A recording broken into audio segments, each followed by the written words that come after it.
Okay, everybody, we're going to be talking about chapters 11 and 12 in this lecture. Chapter 11 talks about development and change and kind of the movement from an authoritarianism type system to a democratic type system and some of the reasons that those fail. Um, and then we're going to get into talking about political violence. Um, Usually when we have these governments that kind of deviate from what we think as a normative democratic model, some of these will be evident through a dictatorship, a monarchy, a military dictatorship, a one-party regime, and a theocracy. Um, so how do some of these people stay in control uh, within a country with only having a small number of people? Usually personal networks, which are usually built around one individual leader or a ruling family. North Korea would be the best example. When we look at this, Kim Jong Un is an individual leader there, and he is perceived to be a little bit kind of godlike by the people of North Korea. Militaries can be tightly organized and also can have some type of maybe fear instilled from the ruling party to the people. And if we look at this chart right here, it will show you the different types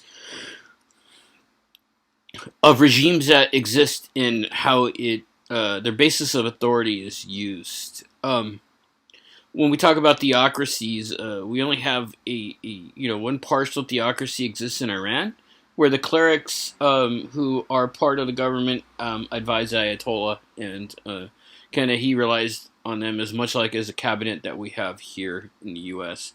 Um, Most authoritarian regimes have passively dismissed democracy, whether it be the Soviets, the Nazis in the 30s and the 40s, and the early Chinese communists. And now we only have a few countries that hold that model today, and like I said, one of them is North Korea and Turkmenistan. Um, like I said, Iran has ways to have people, in a sense, participate. Um, but in a sense, if we do have somebody with a real chance of maybe making a change in the government, they're going to be blocked.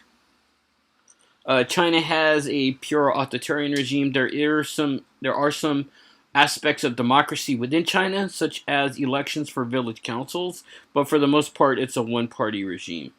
And we also have liberal democracies, which can involve Russia, Tunisia, and Egypt before the Arab Spring. We talked about the Arab Spring in past lecture, and examples also exist in Africa, the Middle East, and Central Asia. Um, how do authoritarians fail? Rather than war and diplomatic pressures, the economy is often the reason they fall. One of the prime examples is the Soviet Union, which broke up into a bunch of different countries in Eastern Europe, which kind of went away from that communist mindset in the late 1980s.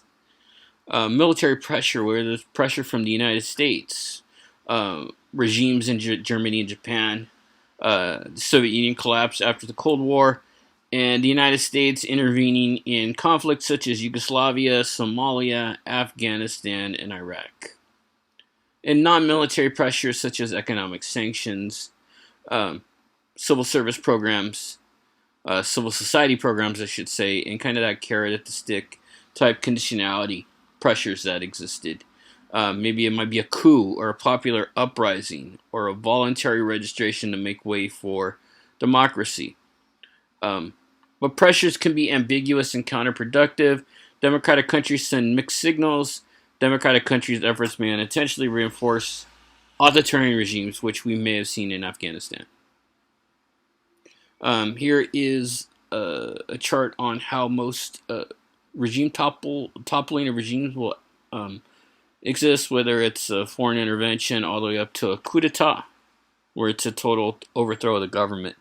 Economic crises is another one. Um, you know, falls of monarchy across Europe with slow growth, short-term growth stabilizes any regime. Long-term economies, markets weaken centralized control. People outside the state develop resources. Recent examples that the book has talked about is Taiwan and South Korea. Pro-capitalist regimes opposed to communist China, North Korea, and the Soviet Union helped instill this, allying with the American government. Protests, and they were both full liberal democracies by the 1990s. Now we talk about military regimes. Egypt is a past example. Militaries are not designed to be governing bodies. A lot of corruption, personal networks that exist, dictatorships that have existed in Haiti, Syria, the DRC, and they often use violence to maintain their power. Syria and Libya are really good examples of this. We talked about China, the fall of the Soviet Union, and in some instances, when we talk about a theocratic type of government, Iran's regime has some advantage of a single party system where their supreme leader or the Ayatollah can claim a divine authority or a bestowment of power by God, which in a sense might be able to scare people into, kind of falling in line. That whole fear of damnation or not following what your religion says you should follow. Now, when we talk about collective action and a contagion effort, waves of rebellions as people realize revolt is possible. So once there is hope, people will start revolting. What are some of the challenges of having a more democratic system? New roles and compromise must arise after the fall of an successful government, and economic success and failure play a large role. When we kind of talk about the concept of modernization theory, and I'm going to want you guys to know this, all modern countries will eventually develop similar features. Economic development and democracy kind of go hand in hand, and democracy is pretty much a product of the capitalist process, right? Not all countries that embraced democracy were wealthy capitalist countries. The United States was a pre-industrial society that would be considered very poor today before the Industrial Revolution. And rich countries tend to be more democratic because the democratic sticks better at higher levels of development. Let's go ahead and take a look at kind of starting a democracy in the wake of an economic crisis. Entire command economies were scrapped in Eastern Europe after 1989. Voters would end painful economic reforms, undercutting the economic transitions, and voters would turn to authoritarian leaders, ending the political transition. It did cause broad economic collapse in some reasons that are still felt today, and some voters did limit economic reforms or elect illiberal leaders. Putin is a good example in Russia. Talked about Japan. Let's go ahead and move on. The fall of Saddam Hussein's regime in Iraq. U.S.-led occupation dismissed Hussein's party leaders and disbanded the army. Left no incentive for them to participate in building a democracy. And as we know, there's ethnic and religious tension throughout that country. Whether it's a Shiite, Sunni, Kurds, all groups that generally have not gotten along and still have to deal with each other. Okay, so let's go ahead and take a look. Go ahead and take a look at the rest of this chapter. We get into the concept of neoconservatism, or something that we've talked about in the past. Is it our responsibility to make the world safe for democracy, as Woodrow Wilson has originally said in the early 20th century? Modern liberals will prefer support and incentives rather than force. Humanitarian aid, intervention.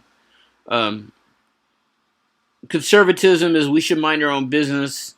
Outside meddling can strengthen nationalism and therefore authoritarian regimes, which is really true.